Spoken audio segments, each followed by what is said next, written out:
Yeah, I think, like you said, it's 3 out of 4 wins. I think we kind of or I talked to other people about it, but like it's a long season. There's going to be ups and downs, and right now, like we can't think too far in the past. Can't even think too far in the future. It's just about um, the group's been harping about being present, being in the moment, and I think it feels good. Obviously, there's momentum behind us, 3 out of 4, and just trying to ride that wave and looking at, even though we can't sit in it, but just seeing what we've done the last few games, it's like gives us like more motivation to go out there and believe in the process and believe in our ways and the fact that we're going to get more results. So What is this is a very big, busy stretch coming up the next few weeks. Yeah. What has been the message from the coaching staff about managing minutes and moving guys in and out just to make sure there's an exhaustion at the Yeah, end of it? I mean, they've just been harping on the fact that everyone needs to be ready. Like you said, we have a lot of guys on this team, and everyone's, wanting an opportunity, and I think that's great. Everyone's pushing each other in training. I think that's only going to make the group better for the guys that are starting to get pushed, and for the guys that aren't starting in this game to be ready for whenever that moment comes. Like you said, it's a lot of midweek games back to back, and just taking care of our bodies so that we can perform at the highest level for each game. You faced Toronto already Mm-hmm. at the start of the year, but now you personally are going back to Yeah. Toronto.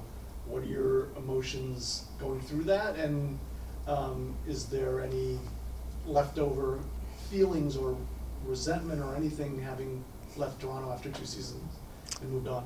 Yeah, I wouldn't say there's any hard feelings, any animosity. I mean, that's just how the business is, It's that's how it goes. And like me personally, I don't like to hold any of those bad feelings. I think it's going to be exciting, obviously, to go back because I have spent a few years there, and I have friends and stuff that I'll be able to see and catch up with. But I try to just take it as any other game, keep the process the same, preparation the same, and just go out there and fight for 3 points. Excellent, thanks. Great. Next, we'll go to Dave Johnson on Zoom.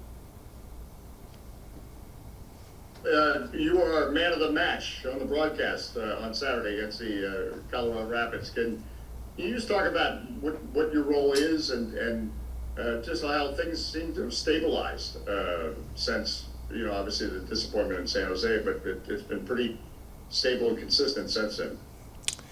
Yeah, I mean, for me individually, I think in my position, it's just it's big for us in the midfield to try to win control of the midfield. I think that's a big part of any football match. But how we want to play, it's winning a lot of battles, a lot of duels in there.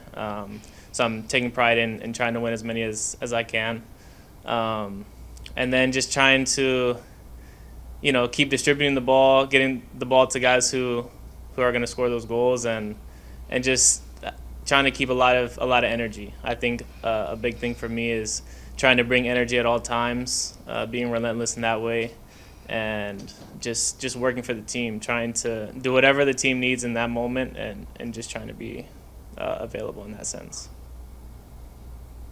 We'll predict a goal for you on Saturday because you always score against the team you came from. So I hope so. Hey, I hope that's the one that comes. My wife will actually be back there, so that'll be great.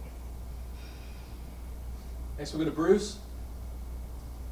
Hey, Brian. Congratulations on the win. Thank you. Talk a little bit about your relationship with Jose and the work ethic, and you guys working off each other. Kind of a double pivot there in the middle of the field, and then secondly, just your thoughts on what you saw when Jacob Merle bent that ball in from about 5 yards outside the goal. First with Jose, we have that Wake Forest connection. Obviously, we weren't there together, but I know when we first got in the midfield together, he was excited, and he said, "Yo, let's play some Wake footy." So I think it was cool for us to be in that double pivot. Obviously, like I was saying, it's important for us to do a lot of the dirty work in there, and Jose is a really humble player and an honest player, so he's really good about doing that dirty work as well, and which I think has been huge for us as a team.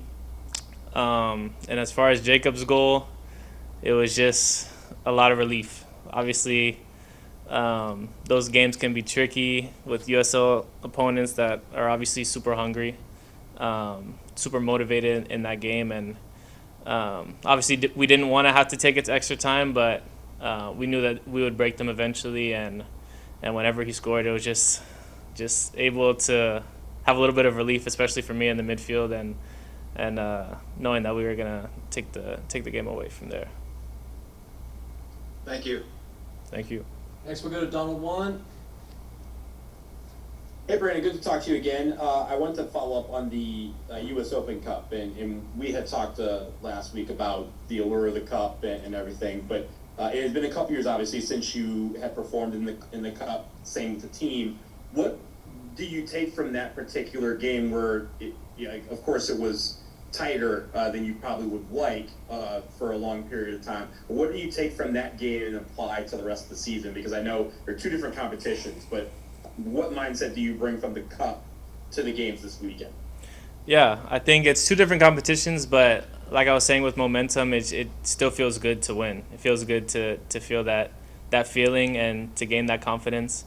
Like you said, it was a little bit closer than we would have liked maybe, but I think that's just a testament to this group and our mentality. I think the fact that there's been a lot of games where it's been close and maybe we weren't able to finish it how we wanted to, but lately in the last run of games, we've been able to stick together, fight together, and see it out to the end. And I think that's going to be huge moving forward, and especially with a lot of games coming up. It's going to be tight, and for guys coming off the bench to bring an impact like they did on Tuesday. You're obviously heading back to Toronto this weekend. It's the first time since you joined DC United from there. What are the emotions going to be like for you going back to a familiar place, familiar stadium, but dressing in the visitors' locker room this time? I'm honestly just excited. I think it's obviously going to be interesting being in the visitors' locker room instead of the home locker room, but just to be able to see those fans and a lot of friends in the stands. It'll be great, but at the end of the day, I just want 3 points, honestly. So that's going to be my focus. Great, thanks as always for your time. Thank you. And then one for me. There's a lot of talk internally about building momentum, creating consistency. You've got 3 wins out of the last 4 games. Can you speak a little bit on what the locker room has been like in the last 4 or 5 matches and how that's carried over to the field? Yeah, I think it's been a little bit more lively, a little bit better vibes. Obviously, wins help and bring us together. It's just a little bit lighter. The air is a little bit lighter in the locker room, and I think that's super important because the brotherhood is what's going to show on the field.